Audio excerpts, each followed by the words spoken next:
Police Mogalpura division की कार्रवाई। Railway carry shop से रेलवे मटीरियल चोर गिरफ्तार। हमने रेलवे मटीरियल चोरी करके वर्कशॉप से बाहर निकलने की कोशिश की, जबकि गेट पर मौजूद रेलवे पुलिस एहलकार ने दौरान चेकिंग गिरफ्तार कर लिया। मोहम्मद असगर कैरी शॉप में फायर ब्रिगेड में मुलाजम था। चोरीशुदा रेलवे मटीरियल का वजन 14 किलो 200 खिलाफ थाना रेलवे पुलिस और वर्कशॉप डिवीज़न मोगलपुरा में मुकदमा दर्ज। मजीद तफ्तीश जारी।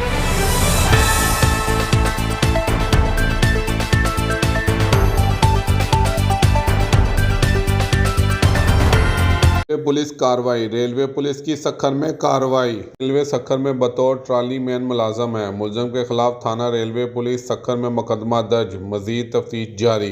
मुलजम को मुखबर की इतला पर रंगे हाथों गिरफ्तार किया। मुलजम रेलवे में बतौर ट्राली मैन मुलाजम है। रेलवे लाइन गैस सिलेंडर की मदद से काट रहा था। SHO ने मुलजम को मुखबर की इतला पर रंगे हाथों गिरफ्तार किया।